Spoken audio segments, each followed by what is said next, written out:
In the quiet hamlet of Eldenwood, nestled between rolling hills and the whispering woods, the year was 1823.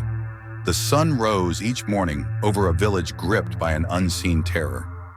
A mysterious illness had descended upon them, sweeping through like a winter chill, causing those it touched to fall lifeless without warning. Physicians were baffled. Their careful examinations revealed no pulse, and the mirror tests they employed often yielded fogless glass. Many were hastily declared dead, only to have their fates prove tragically false. It was in this troubled village that young Mary Fletcher lived, a bright-eyed girl of only 15. With golden curls framing her cherubic face and laughter that danced on the breeze, she seemed a beacon of hope in dark times. Yet the unseen specter of affliction had no regard for youth or joy. One fateful day, the fever gripped young Mary, and within a day, her light dimmed and fell silent in her family's cottage. Devastated, Mary's parents placed her in a simple pine coffin, prepared for the inevitable ordeal of burial.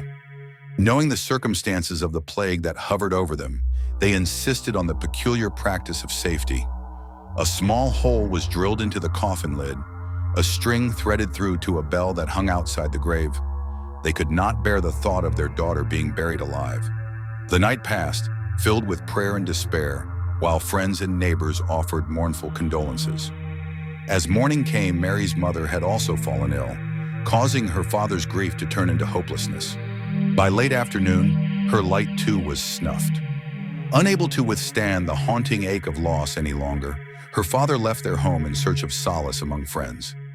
In his absence, he asked a well-meaning neighbor, Mr. Hargrove, to put his wife to rest in a coffin with the same setup as his daughter, and also to fill Mary's grave. He asked Mr. Hargrove to leave the string and bell to allow the small remaining hope of his daughter's return. Mr. Hargrove was then left to keep watching the bells overnight. He gazed sorrowfully at the small mound of earth, his heart heavy. He made preparation to fill the grave, ensuring the bell and string remained intact, just in case the girl might wake before it was too late. As he finished covering the last mound of earth, he was exhausted and decided to leave and grab his sleeping gear in order to keep watching overnight. Just then, a faint stirring began inside the coffin. Mary, imprisoned in darkness, flickered back to life. Confusion coursed through her young mind, but instincts quickly took over. She reached for the string, the hope of rescue burning bright in her chest.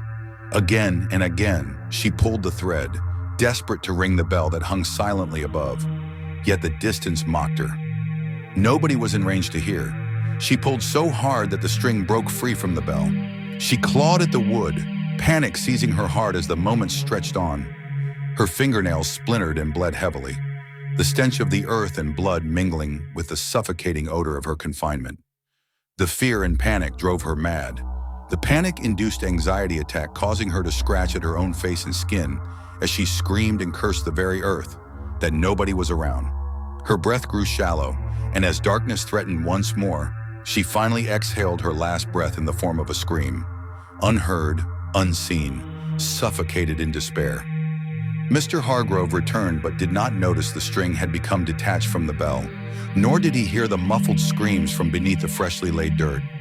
Hours turned into a heartbeat of eternity before Mary's father returned. The oppressive stillness greeted him, and her father soon noticed the disarray outside the grave. The bell lay silent, but attachment holding the string had fallen from its perch, and dread pricked at his heart.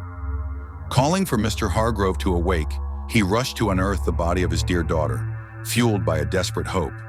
With trembling hands they dug, the weight of anxiety and grief pressing heavily upon them. When they finally pried open the coffin, horror struck them as they found Mary's lifeless form, eyes wide, mouth agape in a silent scream, her delicate hands gnarled like talons, with bare bones smeared in crimson.